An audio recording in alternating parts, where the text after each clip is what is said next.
matin, 5h, 7h, Mathieu Noël. Voici pour les titres de ce 5 novembre 2018 et maintenant on va parler bien-être. Depuis quelques années, on entend parler de cette tendance venue du Japon, la mode des bains de forêt. Longtemps on a pris ça pour une fantaisie nippone, mais voilà qu'une grande étude scientifique vient de prouver le lien réel entre contact avec la nature et amélioration du système immunitaire et du bien-être. Pascal Derme, bonjour. Bonjour. Vous êtes la réalisatrice de Natura, un documentaire qui sera diffusé sur Planète Plus mercredi à 20h55.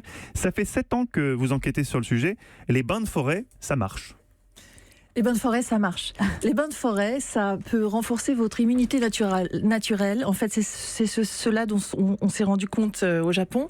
Le professeur Lee, qu'on a été voir en premier, s'est aperçu que quelques heures en forêt seulement peut augmenter votre immunité naturelle et notamment les cellules qui peuvent vous protéger contre tout un tas d'infections, y compris des cellules cancéreuses. Qu'est-ce qu'on appelle techniquement un bain de forêt ? C'est juste se balader en forêt, c'est pas enlacer des arbres. J'ai vu des reportages où il y avait des gens qui étaient enlacés contre des troncs. Non, on a été au-delà de cette image-là, même si ça marche aussi, on peut caresser des arbres, mais là, en fait, les bains de forêt, c'est de simplement marcher tranquillement en respirant et de capter l'atmosphère de la forêt. C'est comme ça que les Japonais appellent ça, avec tous ses sens, pour justement capter notamment en particulier les phytoncides, qui sont des molécules que les arbres émettent pour se protéger contre les insectes et les champignons, et qui vous protègent, vous aussi, et qui renforcent votre immunité. Ah, ce n'est pas quelque chose de psychologique, c'est pas le fait d'être dans la forêt qui nous fait du bien psychologiquement et on sécrète c'est quelque chose de biologique qui vient des arbres. C'est des arômes.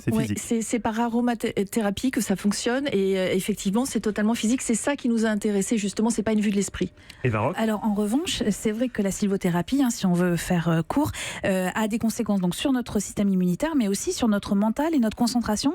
C'est ça que vous avez découvert au cours de cette enquête ? Alors oui, nous avons aussi été en Suède et en Suède ils travaillent sur la régénération de la forêt, une marche d'une demi-heure seulement, qui peut en fait lutter contre la fatigue mentale, qui peut restaurer votre agilité intellectuelle, qui peut vous aider finalement à réinitialiser votre cerveau.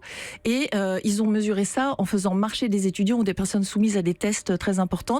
Et ils envoient une cohorte marcher dans la ville, une cohorte marcher dans la forêt, et ils refont les tests ensuite. Et comme ça, c'est leur protocole. Ils peuvent se rendre compte que la régénération en fait du cerveau, le fait de pouvoir refaire ces tests de plus en plus difficiles, ça marche après une marche en forêt, et ça ne marche pas après une marche en ville, parce que votre esprit n'a pas été défatigué, on peut dire, ou réinitialisé. Votre enquête montre aussi, alors ça c'est incroyable, que des arbres installés sous les fenêtres des hôpitaux, par exemple, permettent un rétablissement plus rapide des patients. Alors ça paraît complètement dingue, parce qu'en plus là on n'est pas vraiment au contact des arbres, ils sont sous les fenêtres.